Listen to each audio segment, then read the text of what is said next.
കോളേജിൽ പഠിച്ചിരുന്ന കാലം തൊട്ട് തന്നെ എന്നെ വല്ലാതെ ആകർഷിച്ച ഒരു പ്രദേശമാണ് ഇല്ലിക്കൽ കല്ല്. അത് എന്തുകൊണ്ടാണെന്ന് ചോദിച്ചാൽ ആ പാറയുടെ പ്രത്യേകിച്ച് ഒരു ഷേപ്പ് കൊണ്ടാണ്. ദൂരെ നിന്ന് നോക്കുമ്പോൾ പാമ്പ് എങ്ങനെ നിൽക്കുന്ന പോലെ നമുക്ക് ഫീൽ ചെയ്യും. അതുകൊണ്ട് തന്നെ ആ കാലഘട്ടങ്ങളിലൊക്കെ അവിടെ പോകണം എന്നൊക്കെ ആഗ്രഹങ്ങളുണ്ടായിരുന്നു. പക്ഷെ അതൊന്നും നടന്നില്ല. പക്ഷെ ഞാൻ പോയിട്ടുണ്ട് കേട്ടോ. അതിൻ്റെ ഫ്രണ്ട് വശത്തൊക്കെ ഞാൻ പോയിട്ടുണ്ട്. ഈ പ്രാവശ്യം എന്തായാലും അതിൻ്റെ ബാക്ക് വശത്ത് പോകണം എന്നാണ് ആഗ്രഹിച്ചത്. ഏതായാലും ആഗ്രഹമൊക്കെ നടന്നു. അപ്പോൾ അതിൻ്റെ ബാക്ക് വശം എന്ന് പറയുമ്പോൾ നമ്മൾ ഉദ്ദേശിക്കുന്ന പോലെ നല്ല വഴികളൊന്നുമില്ല. കാട്ടുവഴികളിൽ കൂടി വേണം പോവാനായിട്ട്. അതായത് ഇച്ചിരി പരുക്കൻ വഴികളാണ്. എല്ലാവർക്കും ഒന്നും ഒരു പക്ഷേ അതിലൂടെയുള്ള നടത്തവും ഒക്കെ പറ്റിയില്ല എന്നൊക്കെ വരും. അപ്പോൾ ഞങ്ങളവിടെ ചെന്നപ്പോൾ നല്ല മഞ്ഞായിരുന്നു കേട്ടോ.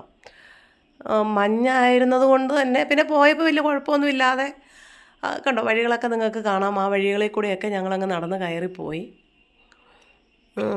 പോയ വഴിക്ക് ചുറ്റീന്തിൻ്റെ കായൊക്കെ ഇങ്ങനെ പഴുത്ത് കിടപ്പുണ്ട്. എനിക്ക് തോന്നുന്നു അവിടെ ഉള്ളവർക്കൊന്നും അതിൻ്റെ ഇതിനെക്കുറിച്ച് അറിയത്തില്ലാത്തതുകൊണ്ടാണെന്ന് തോന്നുന്നു മിക്കതോടെ ഉണ്ട്. ഞങ്ങളതൊക്കെ പറിച്ചൊക്കെ തിന്നു. അപ്പോൾ ശരിക്കും പറഞ്ഞാൽ ഈ സമയത്ത് എനിക്ക് എൻ്റെ അമ്മ വീടൊക്കെ ഓർമ്മ വന്നു കേട്ടോ. അവിടെ പോകുമ്പോഴാണ് ഞങ്ങളിതൊക്കെ പറിച്ച് കഴിച്ചുകൊണ്ടൊക്കെ ഇരുന്നത്.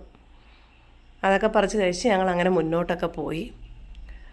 ഈ വഴികളൊക്കെ കണ്ടോ, കയറുമ്പോൾ നല്ല ബുദ്ധിമുട്ടാണ് കേട്ടോ. മുകളിൽ നിന്ന് വരുന്നവരെല്ലാം പറയുന്നുണ്ട് അങ്ങോട്ട് പോകുന്ന സീനാണ്, പിന്നെ നടക്കാനായിട്ട് ഇച്ചിരി ബുദ്ധിമുട്ടാണ്, പ്രയാസമുള്ളവരൊന്നും പോവാതിരിക്കുന്നതാണ് നല്ലത് എന്നൊക്കെ പറയുന്നുണ്ടായിരുന്നു. പോകുമ്പോൾ വലിയ പേടിയൊന്നും ഇല്ലാതെ പോയി. കാരണം മഞ്ഞ് മൂടി കിടക്കുകയാണല്ലോ. അതുകൊണ്ട് അതിൻ്റെ ആഴമോ താഴ്ചയോ താഴോട്ടുള്ള പ്രകൃതിയോ ഒന്നും മനസ്സിലാകുന്നുണ്ടായിരുന്നില്ല. നല്ല മഞ്ഞായിരുന്നു. നിങ്ങൾക്കത് കാണുമ്പോൾ തന്നെ മനസ്സിലാകും. പക്ഷേ അങ്ങനെ അവിടെ കുറച്ചങ്ങ് മുക്കാലും ഏകദേശം കയറി കഴിഞ്ഞപ്പോഴേക്കാണ് മഴ പെയ്യാൻ തുടങ്ങി. ഇതുകൊണ്ട് ആ പാറ പോലെ നിൽക്കുന്ന നമുക്ക് ഇല്ലിക്കക്കല്ലിൻ്റെ ബാക്ക് വശമാണ്. അവിടം വരെ ഞങ്ങൾ എത്തിക്കഴിഞ്ഞപ്പോഴേക്കും ഭയങ്കരമായിട്ട് മഴ പെയ്യാൻ തുടങ്ങിയപ്പോഴത്തേക്കും പിന്നെ മുകളിൽ നിന്ന് വെള്ളമെല്ലാം ഒലിച്ചു വരാൻ തുടങ്ങി.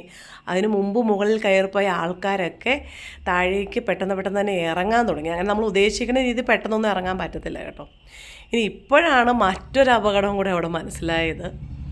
കാരണം മഞ്ഞ് മാറിയപ്പോഴാണ് യഥാർത്ഥത്തിൽ നമ്മൾ കയറിയ ആ മലയുടെ ചെങ്കുത്തായ ചെരുവും താഴ്ചയും ഭാഗവും ഒക്കെ മനസ്സിലായത്. കയറുമ്പോഴേ അതൊക്കെ കണ്ടായിരുന്നെങ്കിൽ ഒരു പക്ഷേ കയറി പോവില്ലായിരുന്നു. ഏതായാലും മഴ നല്ല ശക്തമായിട്ട് തന്നെ പെയ്തു. അവിടെ എല്ലാം കണ്ടോ, ആദ്യം അത്ര വെള്ളമൊന്നും ഇല്ലായിരുന്നു. ആ വെള്ളമെല്ലാം ഒഴുകാൻ തുടങ്ങി. എല്ലാവരും നനഞ്ഞു കുളിച്ച് താഴേക്ക് ഇറങ്ങി വന്നുകൊണ്ട് ഇഷ്ടം പോലെ ആളുകൾ ആ ഭാഗത്ത് ട്രെക്കിംഗ് നടത്താൻ വേണ്ടിയിട്ട് വന്നിട്ടുണ്ടായിരുന്നു. അവരെല്ലാവരും എല്ലാവരും തന്നെ നനഞ്ഞിട്ടുണ്ട്. എനിക്ക് തോന്നുന്നു തമിഴ്നാട്ടിൽ നിന്നും ആന്ധ്രാപ്രദേശിൽ നിന്നൊക്കെ പയ്യന്മാരൊക്കെ ഇങ്ങനെ വന്നിട്ടുണ്ടായിരുന്നു. അവരുടെ ബൈക്കൊക്കെയാണ് അവിടെ ഇരിക്കുന്നത്. ഇഷ്ടം പോലെ ആളുകളുണ്ടായിരുന്നു.